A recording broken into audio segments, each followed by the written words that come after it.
at the Presidio Historical Association. I see a lot of new faces. So I'll tell you really quickly, we're about a 50-year-old organization that was started to rescue Fort Point. And having rescued it, turned it over to the National Park Service and proceeded to try to rescue the Presidio from itself. And we've been doing that, I think, pretty well since we had a museum there, and when it was turned over to the Park Service, we were at its elbow. And when the trust took over, our goal was to try to preserve the history and encourage the preservation of the buildings, which was their goal too, but we were right at their elbow once again. And also to have meetings like this. And I think I'm so glad you've all come to hear this important talk, which is on a subject of great interest. Laos, unique culture, tragic legacy with the US, prospect for a better future, all things I'm dying to hear about. I'll give the floor to Gary so he can introduce our speakers.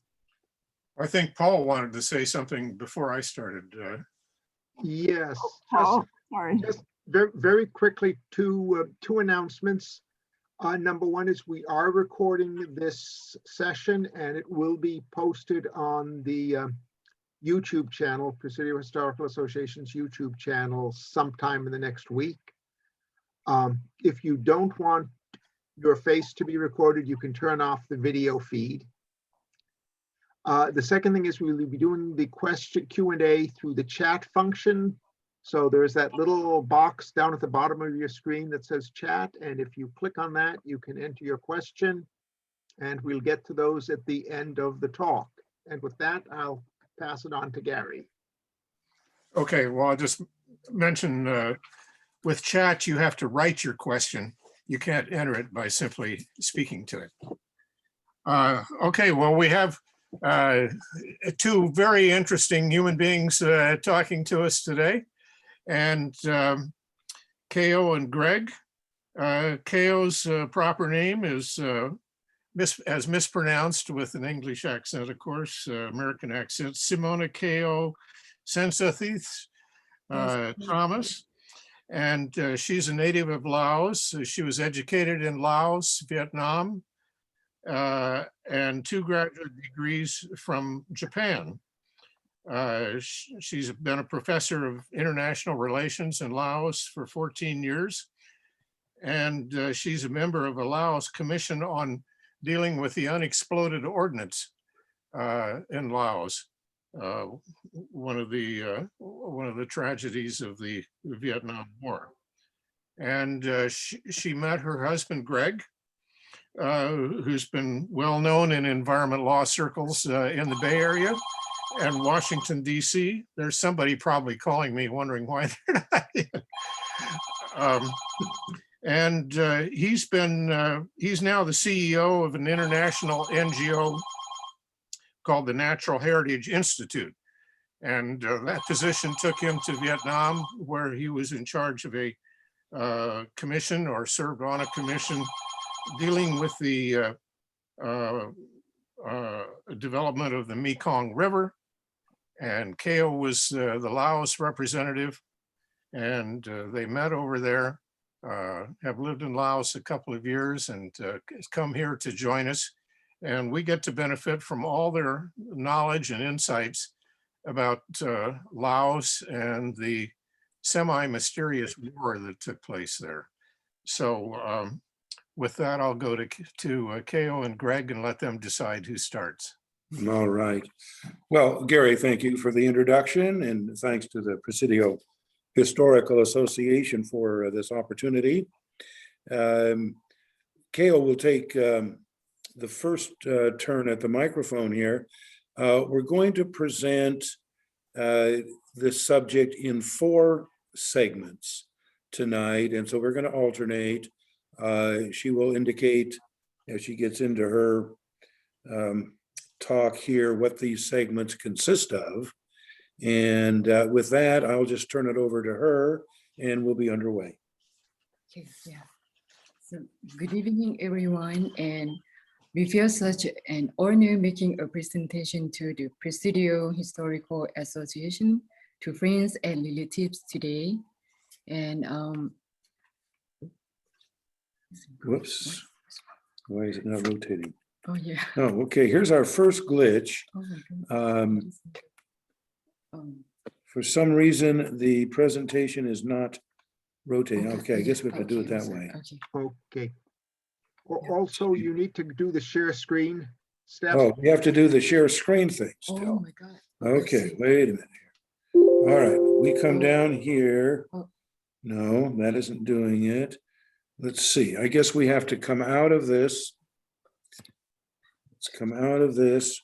We go down to share screen. Green box should be pretty visible. No, it's not. There is no green box at all.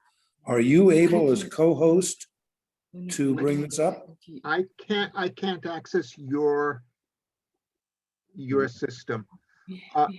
So are you looking? Oh, here we go, down here, okay. Oh, yes, sorry. The elusive green arrow, This one. and then go to this. Okay. Oh my goodness.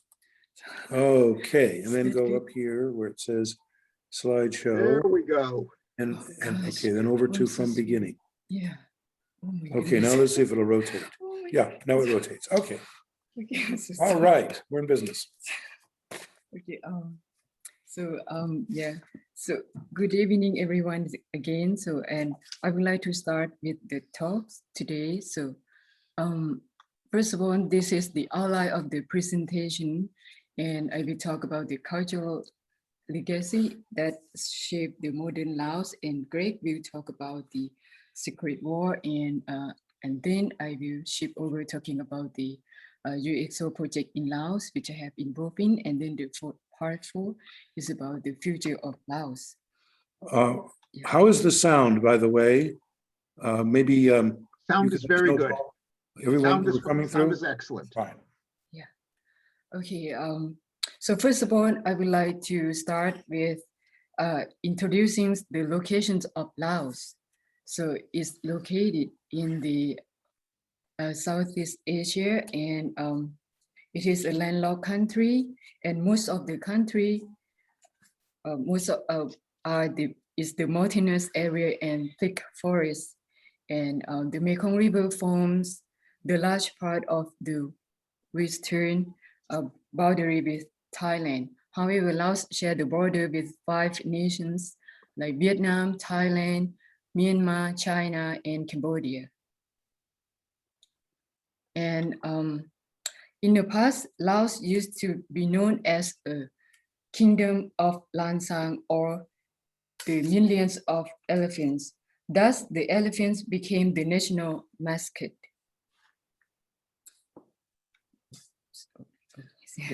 So Laos is the single party, and then Laos is a single party system under the Lao People's Revolutionary Party, founded in 1975. Here you can see the national flag of Laos, and the red band represents the bloodshed of the liberation, the blue band, the richness of the natural resources of Laos, the white disc symbolize the wholehearted and kindness of Lao people. On the right, so is the Lao national emblem. It stands for the national slogan, which is peace, independence, democracy, unity, and prosperity. And I would like to introduce you to the leadership of Laos. So, on the left is His Excellency Thongloun Sisoulith, the President of Laos, as the current era, and then on the right is the future Prime Minister of Laos, His Excellency Phankam Viphavan. So this is the image of Lao leader, and on the next is Laos today. So Laos consists of 7.2 million people, and with the population growth rate is about 1.5%, and the country remains mostly a rural society with about 20% still classified in the as urban area. And religions, there are 85% of Buddhists, and then 15% is other religious. So every Buddhist male is expected to become a monk for a short period of time. Okay, I would like to introduce you to the World Heritage Sites in Laos. Here are two of them. On the left is Luang Prabang Temple, and one is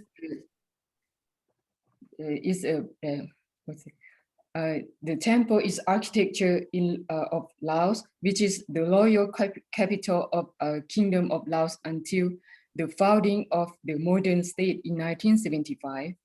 On the right is the temple Wat Phu is in the southwest of Laos. This is the ruin of the time of the Khmer Kingdom around the 5th to the 13th centuries. This is the third World Heritage Site, the Plain of Jars, which will have a central importance in the rest of this presentation. You can see here the ancient jars that are scattered around the landscape. This date back to the 5th century before the current era, which was the Iron Age, like from 500 BCE and to 500 CE. The purpose of this is still mystery. And this slide shows the traditional dress of the various ethnic groups, peoples in Laos, which are still worn for the important ceremonies. The one on the upper left, this one, and in the middle represents the Lao Lum, which is the majority group of which I am a member. And the lower left side is the HMONG, which we will talk about a lot in this presentation. And on the right, on the right, you can see the daily life of Lao people visiting the temples, doing the almsgiving to the monks, and which happens every morning. Here you see the traditional dress of various ethnic groups, of which there are 49 ethnic groups all together. And in Laos, we have 18 major festivals related to Buddhist practice. Here are a few, and so including the annual boat race, this one on the Mekong River, and Rocket Festival, and Almsgiving, and Tat Luang Festival. So in Vientiane capital. And so this is the Lao New Year. Here are the scenes from the, like we call it Lunar New Year, which occurs on the full moon, usually in April, similar to Thailand, Cambodia. And this is the biggest celebration of the entire year. It goes on for several days. The main activity is watering the Buddhas and each other to wash away the bad luck for the previous year and welcome the good luck for the new year. So, okay, from now on, I would like to turn over the presentation to Gregory. Okay, thank you, Symonekeo. Well, Symonekeo has been depicting a land rich in culture, somewhat isolated from the rest of the world, lost in time,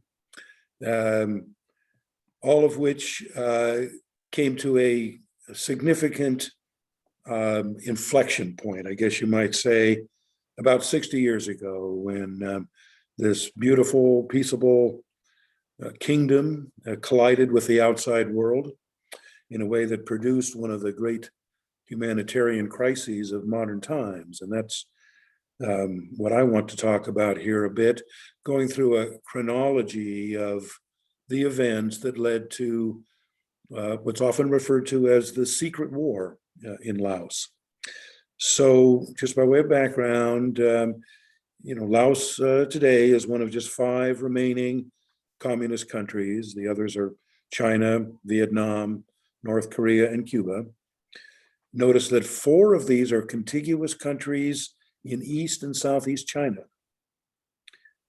Now, though Laos is nominally founded on Marxist-Leninist principles, like China and Vietnam, it has evolved a market economy with a substantial private sector and a diminishing role for centralized planning by the government.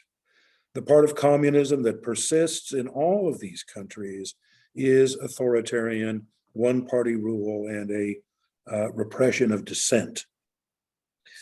If you look at this chronology here, let's start with the mid-1930s. The Laotian Communist Party movement, which is called the PATHET Lao, really started in the mid-1930s in solidarity with the efforts by Ho Chi Minh in Vietnam to gain independence from France, who was the common colonial overlord of both countries. To place this in historical context, this is just a couple of decades after the first emergence of communism with the Russian Revolution in 1917, and a decade before the Chinese Communist Revolution of 1949. Let's see if I can indicate these as we go here with the cursor.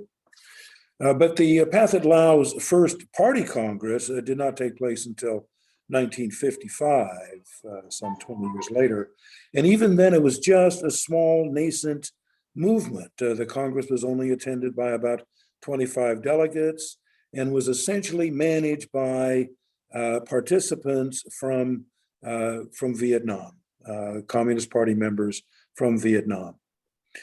And that was kind of a harbinger, because thereafter, Hanoi's leaders made every effort to dominate the PATHET Lao through the war years that we'll be talking about, at which time the PATHET Lao were heavily dependent on Vietnamese arms and troop support.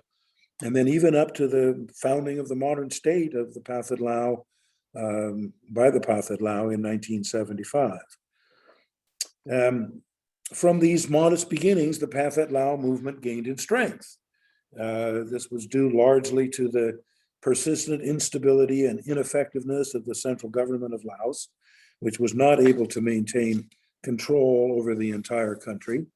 And that remained true both before and after independence from France.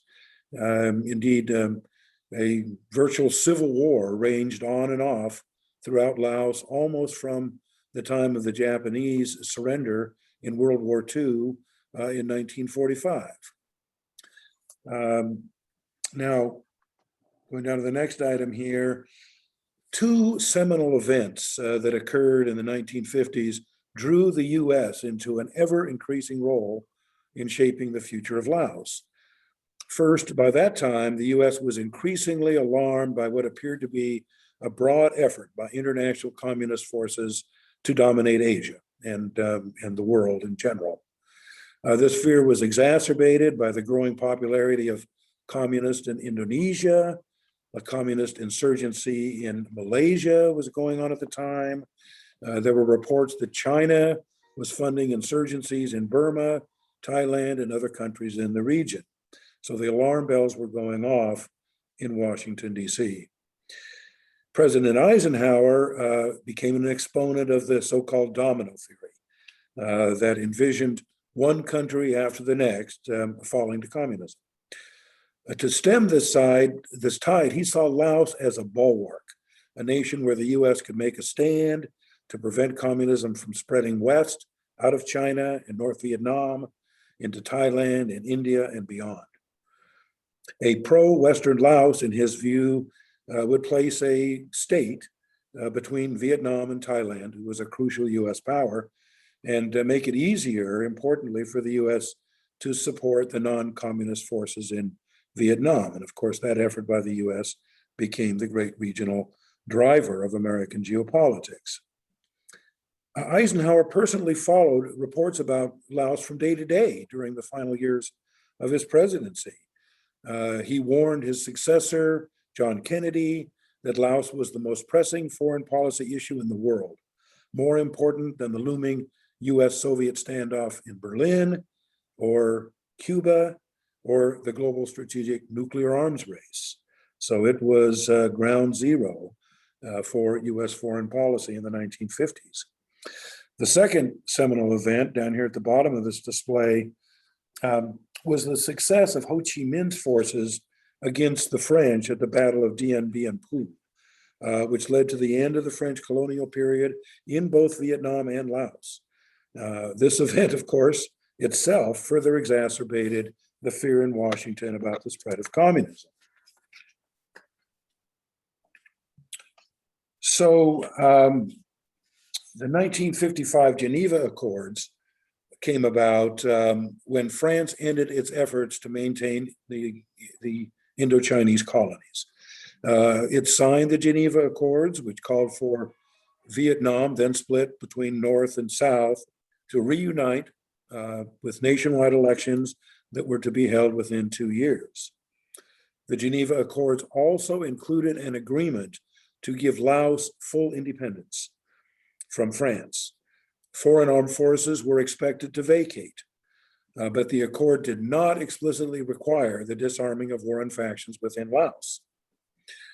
Thereafter, nominally independent Laos regularly held parliamentary elections, but this did little to change the lives of the impoverished rural people in Laos, who comprised more than 90% of the population at that time. Among the Laotian politicians, they proved incapable of holding together a coalition government involving the Pathet Lao and the conservative royalist forces that were left over from the pre-colonial times, or the colonial times, I should say. And that was ironic in a way, because these factions, the leaders were often related by blood. So during this time, the US government actually was a player as well. It exacerbated the frictions of these contending factions by openly cultivating and funding the royalists, the conservative politicians, in opposition to the Pathet Lao. By the end of 1959, the efforts at a coalition government were undermined by a military coup that proved to be even less effective at governing. So, as you can imagine, all of this created a real power vacuum in Laos.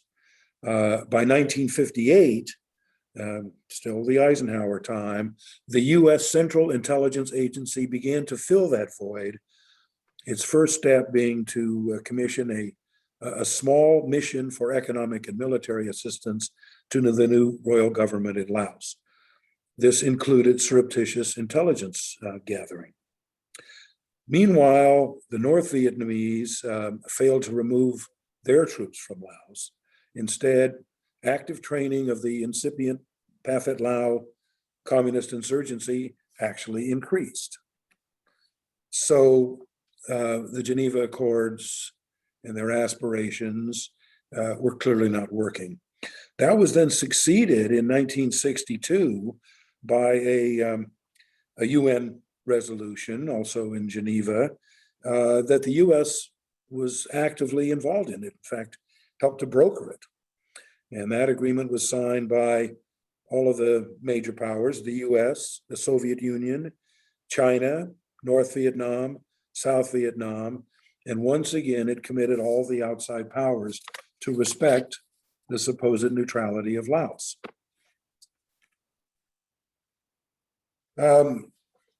By into the 1960s, the US markedly expanded its anti-communist commitments in Southeast Asia.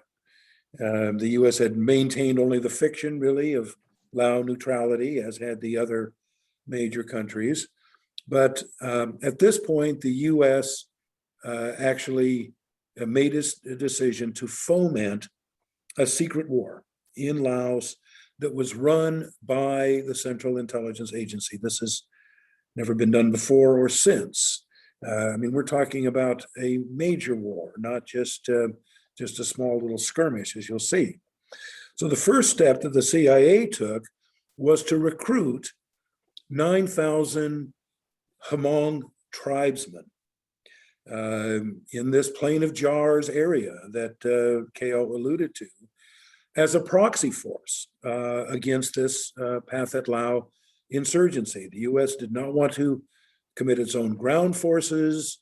It wanted to maintain a secret operation that was in effect carried on by a part of the Lao population, the ethnic Hmong. Also, I guess at the same time, I mentioned some other important things that were going on during that time. North Vietnam was expanding its troop presence in Laos at the same time. Actually, hold on, I'm getting ahead of myself here a little bit, I think.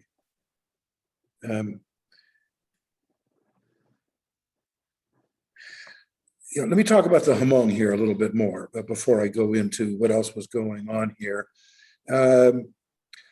This was a much storied situation, in part because the Hmong leader who emerged was this charismatic fellow named Vang Pao, who really is legendary. Here's a picture of Vang Pao here with his 4 wives. Now, in Lao or in Hmong culture, that's perfectly permissible, assuming that you have the wealth to support 4 wives, which he did because he was allegedly, at least, actively involved in the opium trade. But this raises an interesting question here. Why did the Hmong, these hill tribal people, wish to fight on behalf of a foreign power, the United States, against their own countrymen in Laos? Pretty interesting situation. The Hmong are kind of a special breed. They resent any outside control of their affairs up in the hill area. They feared that a government that was controlled by the communists would turn Laos into a more centralized state and would essentially starve them of the freedoms that they were enjoying. The Hmong were kind of quintessential anarchists. They escaped state control by fleeing to the most rugged terrain possible, which is exactly what that part of Laos is about. Places where the government couldn't follow them and couldn't easily send troops to subjugate them. But the Hmong, like the other hill tribes, were among the poorest populations to be found really anywhere on the earth. Life expectancy was only about 45 years. Child mortality was very high. Modern healthcare was almost absent. Illiteracy was the norm. And with the civil war that was tearing up the land all around them in Laos, many of the Hmong had become so desperate for anything to eat that sending their sons to the secret war seemed a reasonable trade for the rice that the US gave to these hungry followers of Vang Pao. And the Hmong families were paid death benefits for their fallen sons. Again, some of this financed out of the opium trade. So from their standpoint, it was not allegiance to the US, it was desperation combined with a great fear of the possibility of a strong government finally emerging in Laos under the Pathet Lao. So the next big event happened in 1964. Here's this relatively small force of Hmong tribesmen that are enlisted to fight against the Pathet Lao and even larger numbers of the Vietnamese, the North Vietnamese army. And those communist forces overran the plain of jars, the homeland really of the HMONG. And just to give you an idea of what we're talking about here, here again is the left, the whole country of Laos. What we're talking about is this area right here where where the cursor is, which is represented here in this larger map, this area right here. This is the area that's got the tallest mountains in Laos, very primitive, very poor. So the Plain of Jars, remember, that's now that third World Heritage Site in Laos with those mysterious large jars that are scattered around the landscape. That's what we're talking about here. So that resulted, the success of the communists in taking that high ground in Laos caused the secret war to escalate quite markedly. At that point, North Vietnam had expanded its troop presence in Laos to about 110,000. The recruitment of the HMONG expanded to about 20,000. And the CIA, who was running this whole show, then actually founded its own proprietary airline, which it called Air America, whose only function really was to supply war materiel to the HMONG to support their efforts.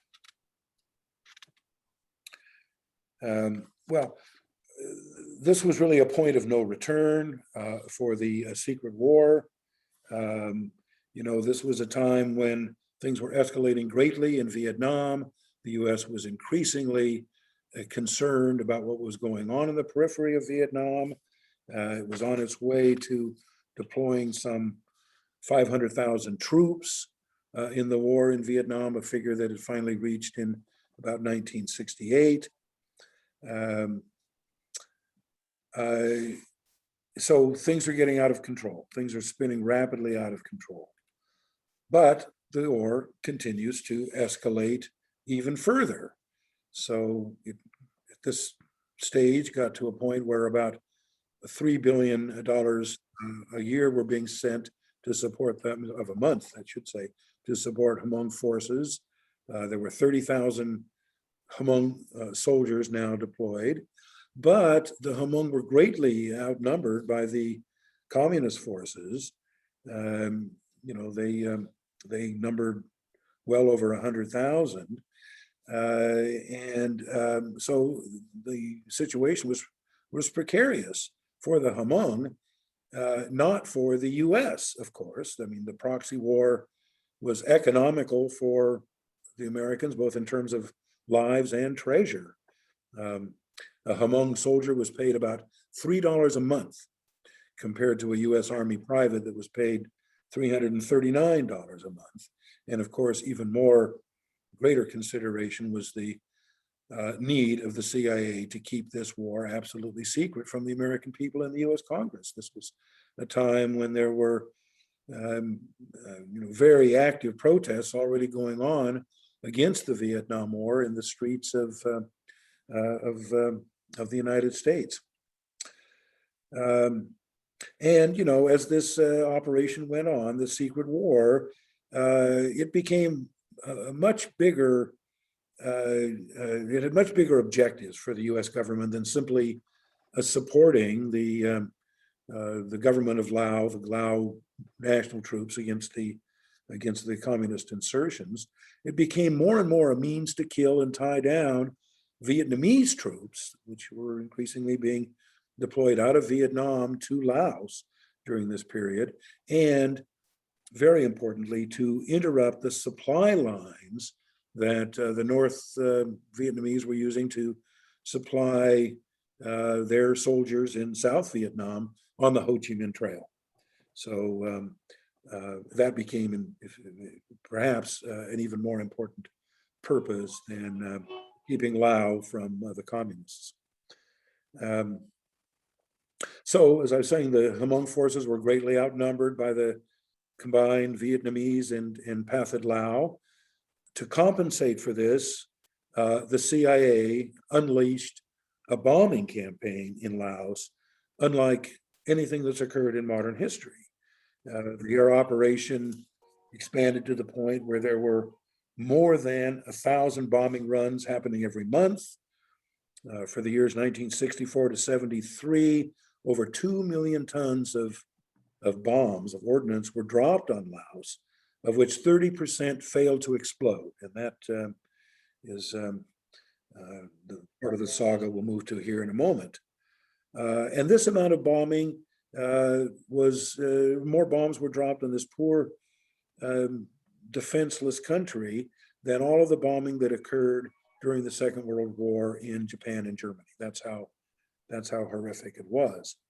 And of course, the most heavily bombed part of the country was the Plain of Jars, where the bombing runs essentially just never stopped. Of the 150,000 people who lived there before the war escalated, only about 9,000 remained during this intense period of bombing. Now, we have to ask, why such large-scale bombing? Why was the U.S. So intent on, reducing this part of Laos to rubble? Well, the bombing campaign was intense and highly destructive, largely because it was not very effective. The targets that it was intended for were highly elusive. This was due to the guerrilla nature of the conflict and to the nature of the terrain. The communist forces could shift readily from place to place. They move at night. They had excellent camouflage. They spread out over large distances. Conditions were often foggy, so it was difficult to know whether the bombing was in the right place. The terrain is very mountainous there, poorly mapped, heavily forested. So the less effective these bombing runs became, the more they were stepped up. Here's a quote from one of the aid workers at the time who was reporting on the situation. He noted, "Laos is deeply forested, and the only targets visible from the air were villages.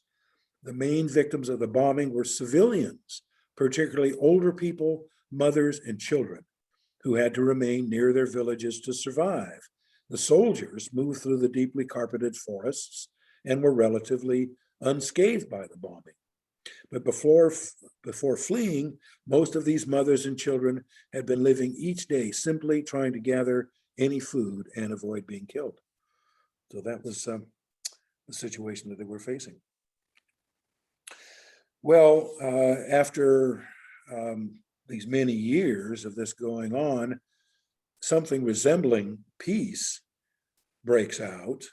Between January and April 1972, a succession of assaults by the North Vietnamese troops was repelled by a combination of HMONG, National Lao troops, and Thai troops. But at such high cost that the non-communist forces really couldn't sustain any more of what were nominally victories. And so that caused the government, to the extent it existed still in Laos, to propose peace to the leader of the PATHET Lao, which you see in this first bullet. Ironically, these two leaders were half-brothers. During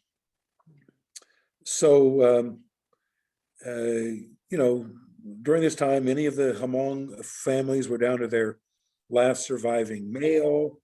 It just wasn't possible to continue the war, their effort against the insurgents.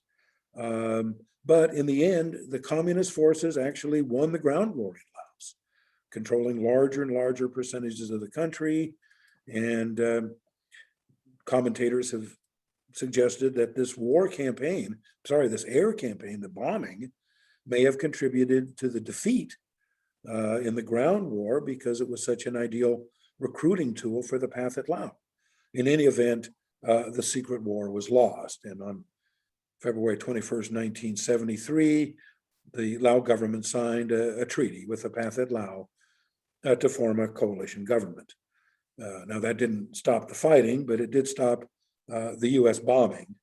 on April 22nd, 1975, the communist troops, who were at that point essentially victorious in the hinterlands, marched on the capital and took Vientiane. And it was at that point that the Lao People's Democratic Republic was founded. That's marked as the beginning of the current state of Vietnam, of Laos. So now, the U.S. is out of the picture. They've already pulled the troops out of Vietnam. They're heading out of their misadventure in Southeast Asia. But of course, the Vietnamese troops remained there and continued to play a shaping influence. But the tragic thing occasioned around this was essentially the abandonment of the HMONG during this period of time. The U.S. evacuated a few of the HMONG, about 2,500 of them, but the rest were left there to essentially deal with their having been defeated and now being regarded as an enemy to be suppressed by the new government in Laos. So I guess I've already explained this slide to a large extent, but this peace, quickly fell apart in Laos. The peace agreement that was signed between the royal or what was left of the Laos government and the communist insurgents. Let's see if there's anything here I should mention further. I pretty much have explained this. The U.S. evacuates the embassy in Saigon. Cambodia falls to the Khmer Rouge. There's really nothing that the U.S. can point to that looks anything like a success. But the legacy, of course, was this incredibly intense bombing that went on for so many years, making Laos the most heavily bombed country in the world. You can see here from these statistics, over 2 million tons of ordnance, 30% of which failed to explode. And that ordnance now in the ground continues to explode to this day. So what was left of this unexploded ordnance would eventually kill some 20,000 Laotians. And it's still very much in evidence and a factor in inhibiting development in Laos, as Symonekeo will talk about in a moment. Here's a photo of just some of it that was collected. Many more piles like this are to be found. And this map kind of tells the story here. If you look at this, the colored area on this map, the red and the pink and the green and so on, all of these colors are various intensities of unexploited ordnance still in the ground. So as you can see, it covers, even today, virtually the entire country. And with that, I will turn it back over to Symonekeo now to talk about the efforts to clear up this unexploded ordnance and the study that she's involved in that has surveyed the effect of these clearance activities on socioeconomic conditions in these villages. Okay, so I would like to talk about the UXO clearance in efforts in Laos and the project funded by the Japanese government that I have been involved in. And those projects has been improved tremendously to the socio-economic development and in entire country. So looking back at the looking at the country as a whole, there are 44,000 hectares of UXO affected have been now clear, and 86% was for agricultural use. But during the same time, UXO Laos conducted more than 13,000 risk education activities related to the more than 2.9 million people. So these efforts result in a huge reduction in the annual number of casualties from 304 in 2008 to 25 in 2019. So the UXO role in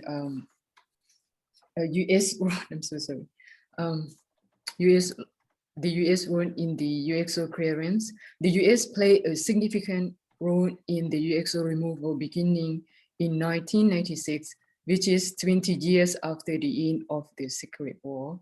And when the bomb were dropped, it has also pledged increased funding for this in the future.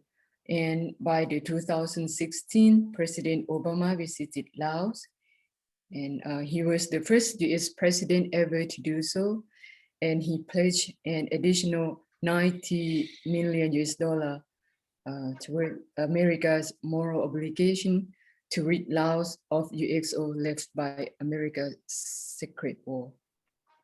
And so looking now at Siang province and the place that Gregory has been mentioned, and where the Plain of Jars is, and which received the heaviest bombing, and over 700 hectares of UXO land has been cleared. And as a result, casualties has been reduced from 41 in 2010 to 11 in 2015. This is the bomb crater, so left from the war, and this is the bomb they have been clearing. And now let's shift the gaze to the study area in the with the Japanese project funded. So so we survey 300 households in total within 40 villages in 3 provinces in Champasak, Salavan, and Mekong. And so there are 3 provinces in the case study area. And what is interesting about this is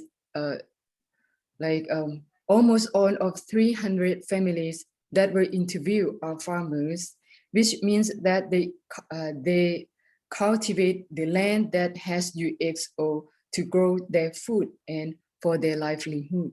And notice that the low level of education, only 10%, 10% have managed to get a junior high school level of education. This means that they do not have skills to pursue occupations other than cultivating their land. And so this slide confirms the large fraction of the local economy. This that is based on agricultural use of the land. For instance, in Champasak, like 70% of household income come from this occupation. And if you look at the display on the Labor Day, that is also largely for agricultural use, because people were hiring for like farming or do some another agricultural related activities. So in Salavan province, it is occupied as of 66% of household income. And what is interesting about this slide is if you look at the right hand display, this one, and that is about 40% of the household use UXO affected land entirely, and about 40% use the land partially, that mix between UXO and like non-UXO land. This is significant because it means that the local people have found ways to adapt the presence of the UXO basically because of they have had no other choice. And this slide tells many stories. First, notice that 80% of the land in the survey village does contain UXO. And second, almost all of that land is being used anyway. And third, surprisingly, only a low percentage of households that have suffered injury from UXO. And most of these were more than 10 years ago. And this does not mean that the risks are trivial. It means that once again, people have found a way to live with the UXO legacy on some of the affected lands and avoid use of other lands. We saw from the previous slide that about 20% of the lands cannot be used at all for productivity. So I would like to turn my presentation to Gregory Thomas again. Okay, this is the last segment, so bear with us. We're almost finished, and then we'll get into some discussion.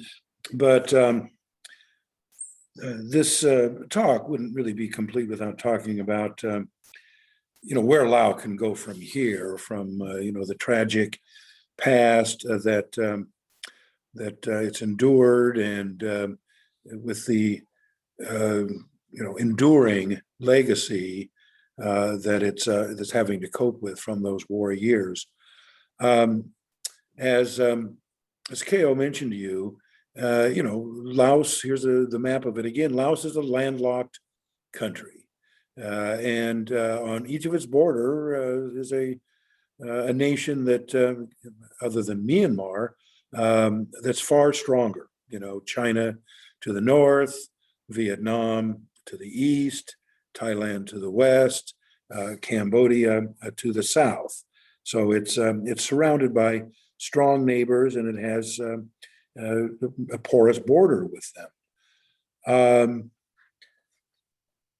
While landlocked, it will in time now have links to the sea.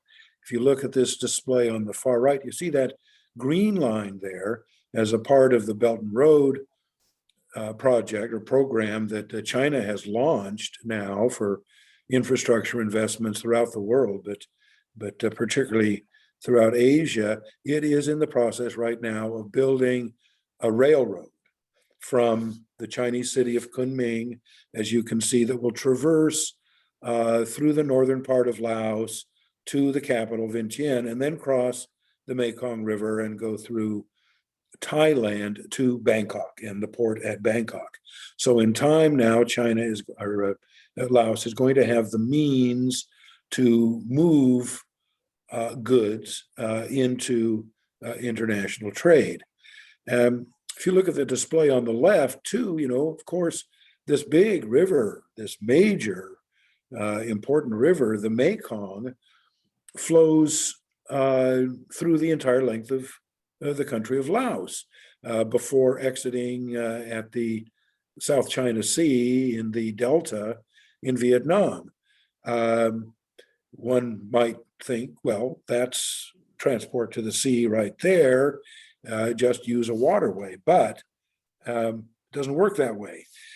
This water feature, which is called the Khone Falls, and you're only seeing a part of it. There are, I don't know, how many is it? 5 different side-by-side sections of this. This is right at the border with Cambodia. It is non-navigable, as you can surely see. So water transport to the ocean has never been really feasible for Laos. And as a consequence of its lack of opportunities to engage in international trade, you can see from this little chart here, the countries of Asia and the dollar value of their exports. If you look at the bottom, there's, poor forlorn Laos at just a tiny, tiny fraction of the world trade that's engaged in, this is US trade as one indicator, a trade that these countries engage in with the US. So what can Laos do then? What kind of an economic future can it really look forward to? Well, really the only possibility for Laos, likely because of the difficulty in exporting, at least until the train makes a major difference in this, is natural resource extractive enterprises. And indeed, that has been the history of the Lao economy so far. But there's not a lot that it can exploit, really. I mean, agricultural products to a very limited extent, mostly coffee exports, because the land is there's so much relief to it. It's so mountainous. It's a land that's dominated by mountains and rivers, not a lot of arable land. Forest products, to be sure, but Lao has already exploited its standing forest with exports to Vietnam to the point where the current prime minister has declared a halt on further exports of timber outside of Laos. So it's about as fully exploited that resource as it can possibly be. Minerals, yes. Lao is full of mineral wealth. It's got a lot of mineral wealth, but minerals, by their very nature, cannot sustain an economy indefinitely. You know, once those minerals are extracted, they're gone. It's a quintessential non-renewable resource. So what does Lao have on which it can predicate a future? Primarily the possibility of exploiting the many rivers, including the main stem Mekong, for hydropower development and exports of that hydropower to the neighboring countries, all of which are hungry to import it. It's going to all of the neighboring countries at present, except to China, because there's not yet infrastructure to transmit the power north to China. And indeed, China's in a kind of a surplus power situation right now anyway. So hydropower is not just a option, it's like an imperative for Laos. But the big challenge is doing it in a way that can preserve this wondrous resource that is the Mekong River. You get a sense of that in this display here. I mean, the Mekong River is the most productive freshwater ecosystem in the world. The amount of fish production basin-wide that comes out of this river is it's just unrivaled. You can see, you know, the right-hand display, the amount of fishery extraction that occurs is equal to the entire continent of Africa, much larger than North America or South America, for instance. The Mekong is really all about fish and about biodiversity. It's the second most biodiverse river in the world also, after the Amazon. So a precious but very delicate resource. The problem with hydropower, of course, is that it physically transforms rivers. It alters their flow pattern. It captures the sediment that otherwise would flow down, the sediment and nutrients that are necessary to keep the fishery thriving. And so it has to be done in a very careful, a very sustainable fashion. Now, this is a big challenge.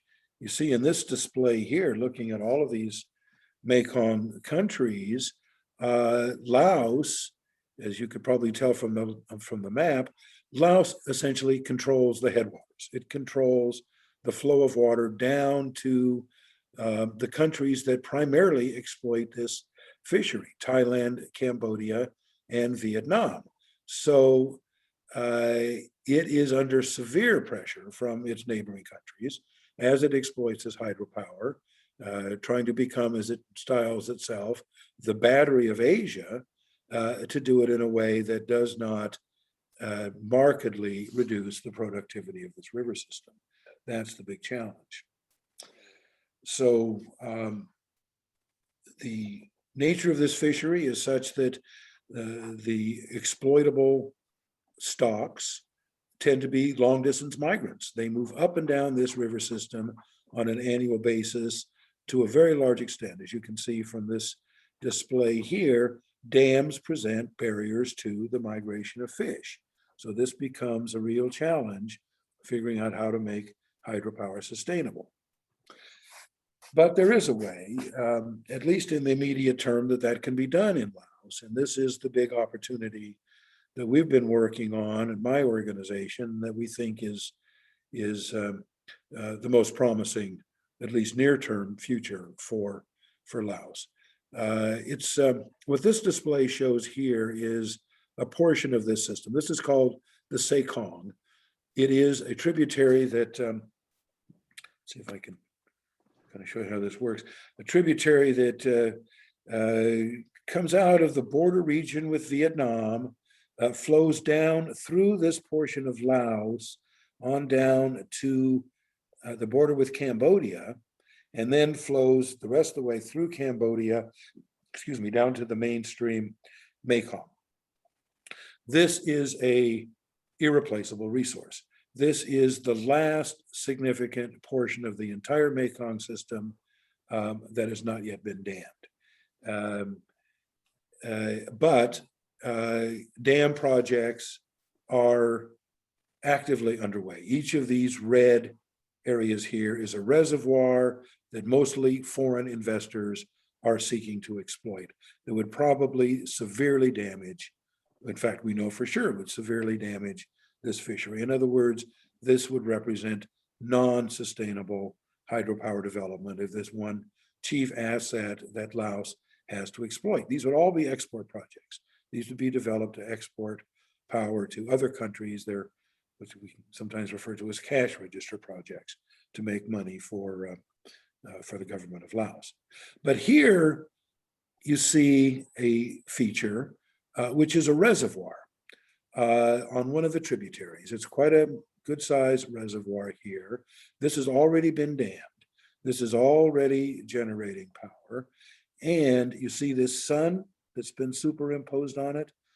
That is to depict what we think is the one most sustainable opportunity now for further power development in Laos.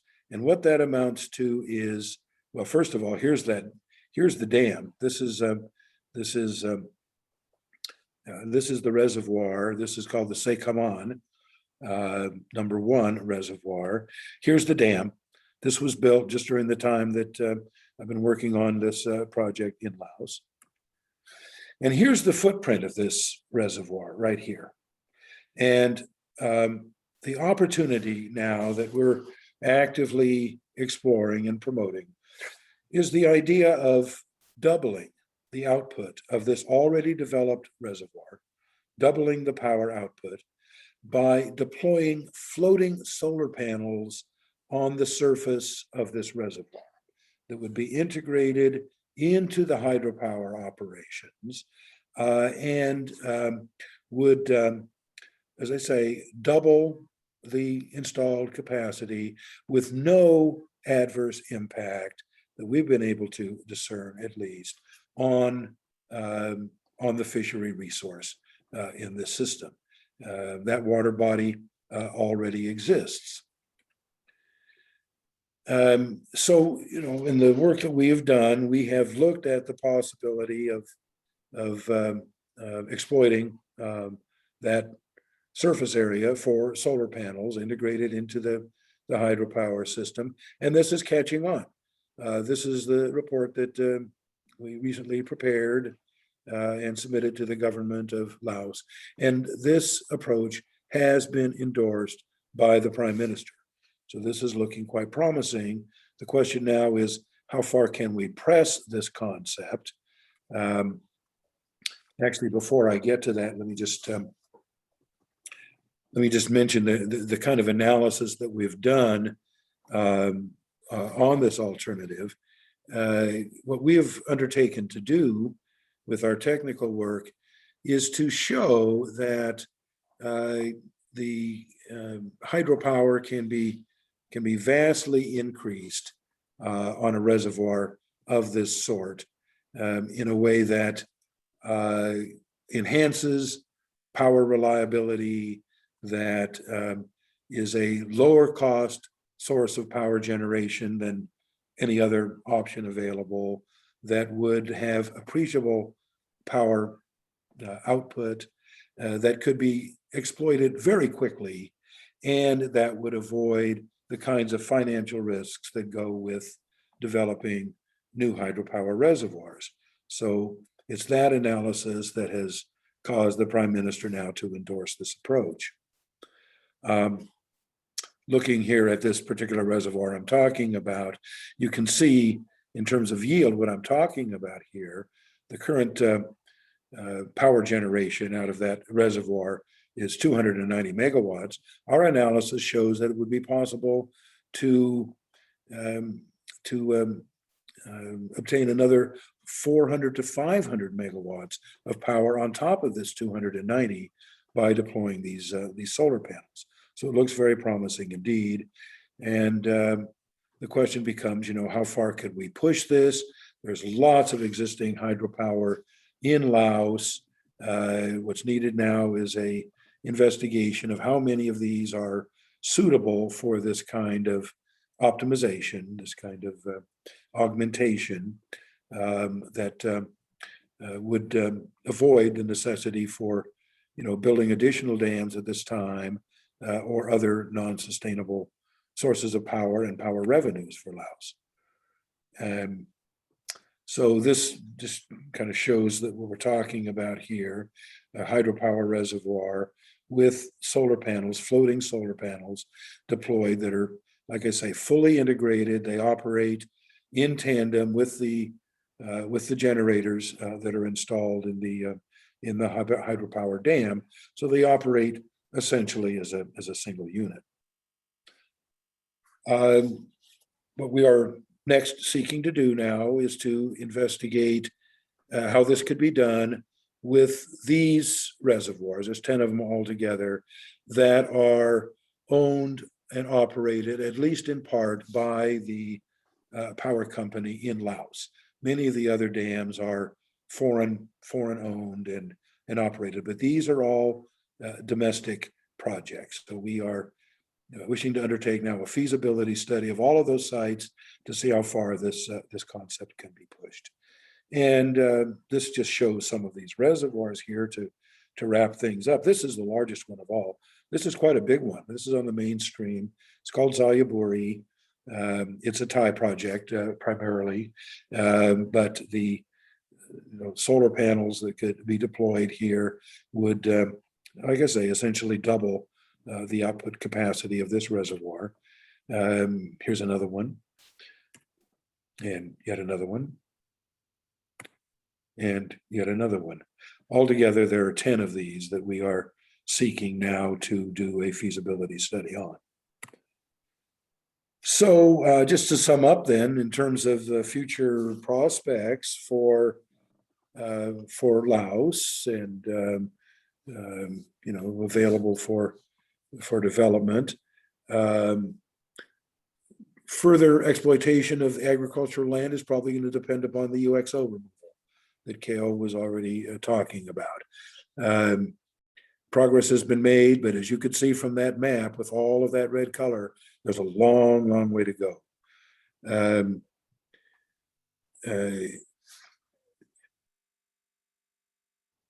Tourist potential, I guess I'll just mention next, is underdeveloped, but there's a lot of competition from neighboring countries, particularly Thailand, where they're able to do it less expensively, generally speaking, and in a way that appeals to a much broader audience. Laos does not have any comparative advantage to speak of in manufacturing or agriculture, so those are not particularly good options. The one industry that has a lot of potential for further exploitation is this optimization, this solar retrofit of existing hydropower. So that is what's absorbing our time and attention in my project in Laos at this time. That's about the end of our presentation here. What we'd like to do is open up the discussion now for everyone's participation, and we'll see if we can respond to any questions you may have. Okay, thank you. This was very interesting. There are a few questions that came into the chat, so why don't we go through those and then we'll open it up for broader questions or other questions. The first question was about your views on the high-speed rail, and in particular, is this debt trap diplomacy? Can Laos use it to leapfrog into development, or is it China's means to dominate the economy and create dependence? Kind of all of the above, I suppose, is really the answer. I mean, China doesn't do anything out of altruism, really. They're very mercantilist. So, of course, they wouldn't be doing it unless there was a strong payback for them. And Laos is incurring a substantial debt in this development. But it does open up economic opportunities that wouldn't otherwise exist in Laos. So I think it will end up being a mixed blessing, but a blessing. The second question is asking about the Hmong population. How are they doing now following the PATHET Lao victory and etc.? Yeah, what would you say? How are the Hmong doing in Laos? Okay, so maybe before I go to the Hmong, I would like to address about the rail, the train that the fastest trains go to Laos. Like that is the how can I say that? You know, I have known from the internal resources that China, if Laos obey to China in the future, that can be debt exemption. So this is just the something that Laos now try to negotiation in order to make the $6 billion to become lesser. So that's the about the we talk about the debt trap, but however Laos try to negotiate that. And for the Hmong populations in Laos, yeah, they live in the mountainous area, and yes, you know, talking about the minority groups in Laos, Lao governments try to promote equality with the all minority groups. But of course, now, especially in Siêng Khoang province, now they separate into another province as Sai Sombun province. Those are the area that Vang Pao used to live in. We open as a tourist site in order to attract many foreigners and in order to open Hmong to the Laos country in general. So in that case, that we try to promote and what's that, like to see and at least a part of legacy that US has been cooperation with Hmong in Laos. So yeah. So let's see if there's anything I can add to that. I mean, the Hmong are very, very interesting people. They're very enterprising. In spite of lack of education and historic extreme poverty, they're very enterprising people, and I've been amazed at the extent to which they've managed to integrate themselves into the modern, or at least more modern economy in Laos, and occupy significant governmental positions now as well. But they've been through some really hard times. I mean, when the US abandoned them and was only able to evacuate a very small number, the reprisals against them were extremely severe, and they've had a hard time. There are, of course, there have been a lot of migration of Hmong people to the US. To the extent they have the means to be here. There are large Hmong populations now in several US cities, including around Fresno in California, the Minneapolis-St. Paul area, actually, for I don't know what particular reason, but they are a significant minority group now in the US as well. Okay. Thank you. So now there are some questions really focused about dams and fisheries. So the first question I'll ask is, to what extent have the existing reservoirs affected the fisheries, given what you said about the migratory nature of the fish in the Mekong? They have had a significant and fairly well documented effect, to be sure, but it's sometimes somewhat misunderstood as well. The largest mainstream dam, which was just commissioned a few years ago, does have fish passage facilities built in. That's that Xayaburi facility. It's the 1,300 megawatt facility. How well those are going to work remains to be seen.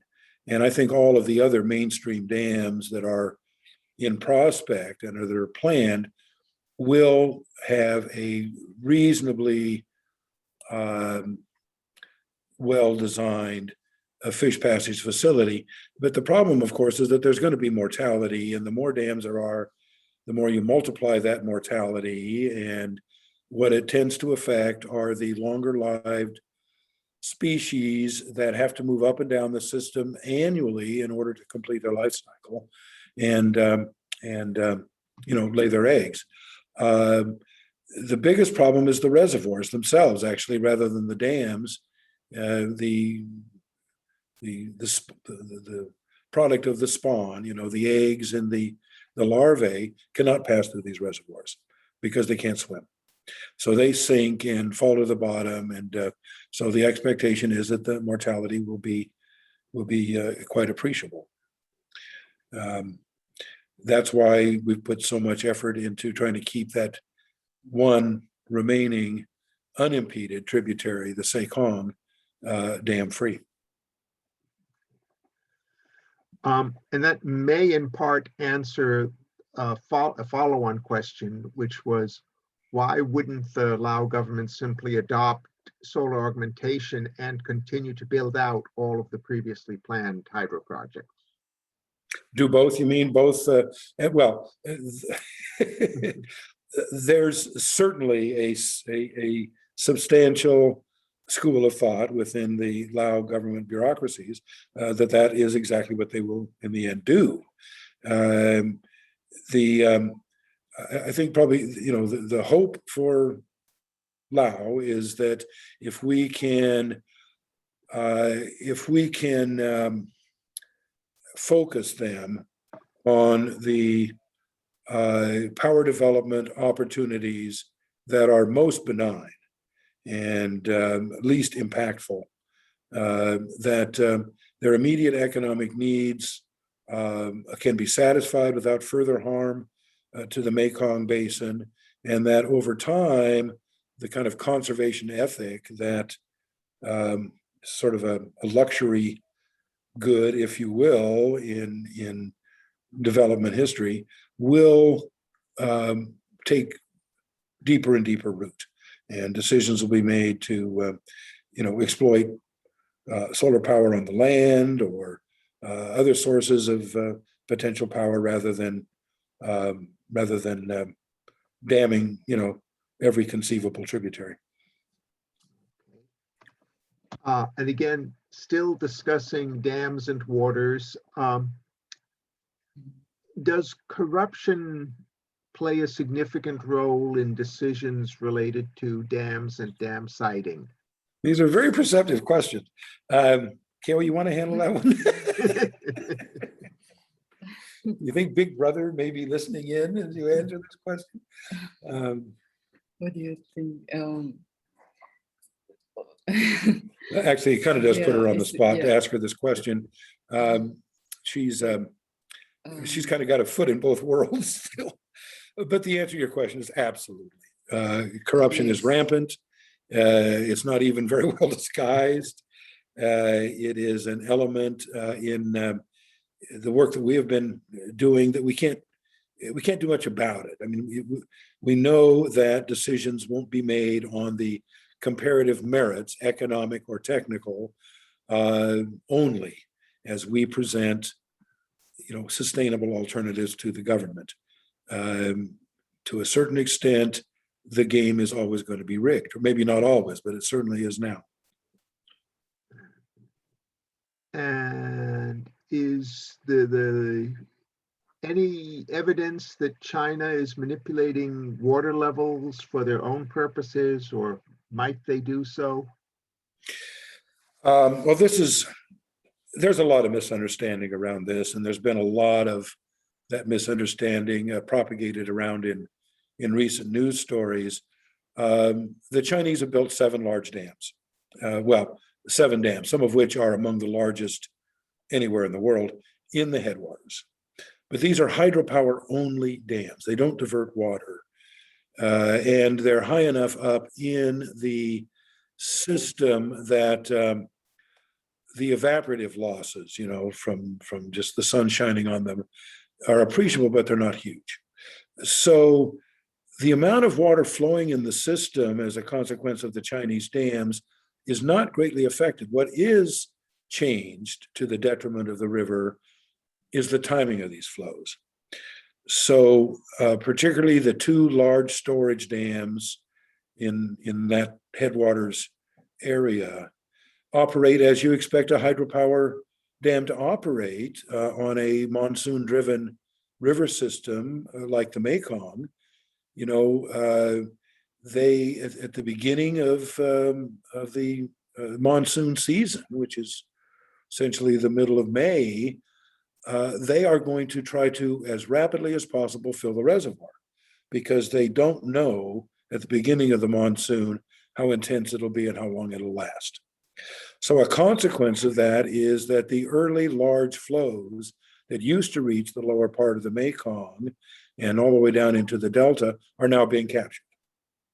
And that pulse flow is very important because it's the trigger for the migratory fish. So it's being delayed by between 2 and 4 weeks now down in the most productive part of the fishery, and that is having a significant effect on the functions of the fishery. But the amount of water ultimately flowing all the way down to the delta, the great variation that's now being experienced is more a consequence of climate change than it is those headwaters dams. And that is presenting a huge challenge now. I mean, it's a pity. The US government is responsible in part for, it's not exactly disinformation, but there's a real tendency by the US government to want to blame the Chinese dams for the severe drought conditions that have been experienced recently in Vietnam. That is misplaced criticism for the most part. The big problem is very large variations now in the annual amount of water that flows through the system, both droughts and in time now floods, as a consequence of climate change. And if you want to look for culprits there, I mean, the Chinese have a much better record in meeting global commitments to backing out greenhouse gas emissions than has the Trump administration, for instance. So it's a much more nuanced picture than recent press coverage would lead you to believe.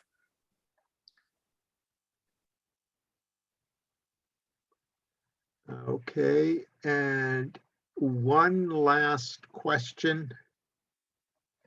If everyone could vote for either more hydropower dams or better fish habitat in Laos, how would they vote?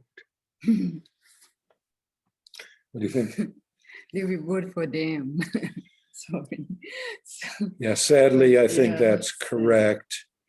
But we try to balance, yeah. So the Lao government try to balance because the previous prime minister, which the current president of Laos, he focused on preserving natural resources. So like stop the cut down the timber and look at the natural resources. So in that sense, I hope that the Laos can balance between the development and preservation of the natural resources.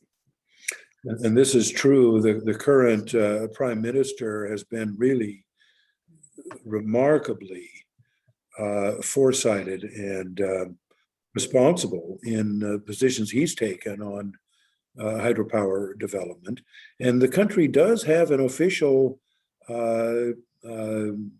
sustainable hydropower development policy, which is really quite advanced, I would say. The problem is it's not complied with very uniformly.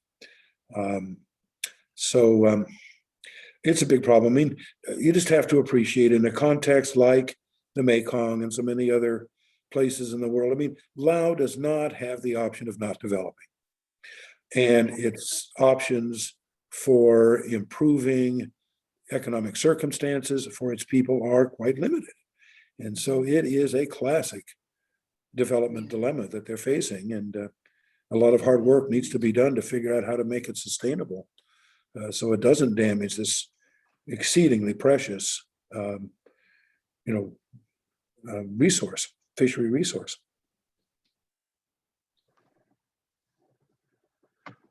Okay, so we're coming up on 8:30, so I think that that's probably a signal that we should say thank you again for a very interesting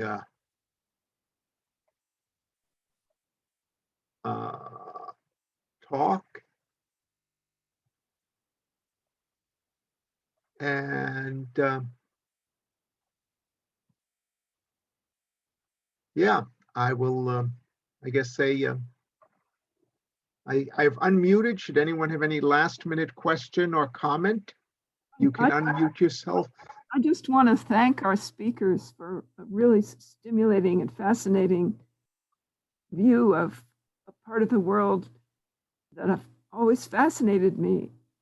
And I didn't know what was happening there, and now I do. And so I thank you. And I want to encourage everyone here to consider becoming a member of the Presidio Historical Association so we can have more interesting talks like this. It was a very interesting lecture. Thank you so much.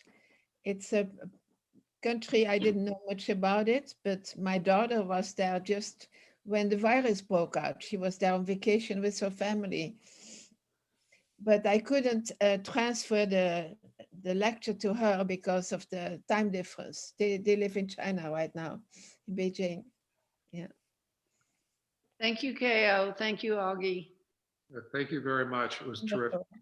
Very good. Very, very good. I want to say thanks to Greg and Kale for a great presentation, and also thanks for Greg, your fabulous work on the Mekong. I've witnessed it personally, and I'm a big fan. So best to you both. Thanks so much for a wonderful evening. Thank you. I'd like to ask one question, which is, how can we learn more? Where is the resource for learning about not only the history, but the prospects of Laos? What is the bibliography like?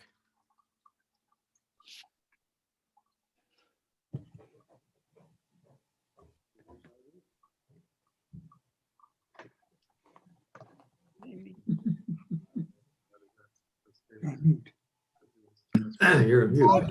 Hear him. Yeah. Whoops.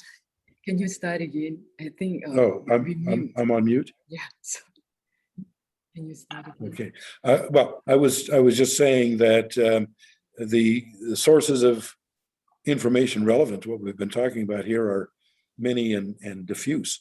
I don't think there's any, one place, one repository you can go for it. what I can offer, I mean, the study that we have produced for the government of Laos consists of 5 volumes that, at least as far as hydropower development is concerned, is pretty exhaustive, and the fishery resource. And that we can certainly make available to anyone that's interested. I don't know, let's see, I guess, is our email address on this display anywhere? I mean, I can give you an email address if you want to send me a message. I can tell you how you can get a hold of the work that we've completed. Whoops. Yes, if you will post that in the chat, and then I was going to ask if we could get a copy of the presentation as a PDF or as a PowerPoint file so that we can post that along with the YouTube, and we can mail out the contact information as well. Just let me know, Paul, how we can get that into your hands. We'd be glad to provide the Okay, presentation. we can do that. We can do that email separately. I'll follow up That'd be I afterwards. have 10 friends who wanted to come to join the Zoom, but they couldn't do it. They had something else. So we heard it at a little late. So we would love to have it YouTube, if that's possible, a link. Yes, that's the plan, to get it up on YouTube. And it'll be posted there sometime next week. Wonderful. Please let us know. Let me know, please. Yeah, thank Yes, you. we'll get an email out. Where are you at the moment, Greg and Keo? Please. Where are we physically located? Yes, yes. We're very near to the Presidio. We're just across the Golden Gate Bridge Oh, okay. in Marin County. Okay. And I'm even closer to the Presidio. I'm on board. Oh, very good. Okay, Thank you. well, I think it is time to again say a final thank you and close this session. Thank All you right. so much. Thank you for the very much. opportunity. Yeah. It's been a pleasure. Well, thank you. This has been very helpful and informative.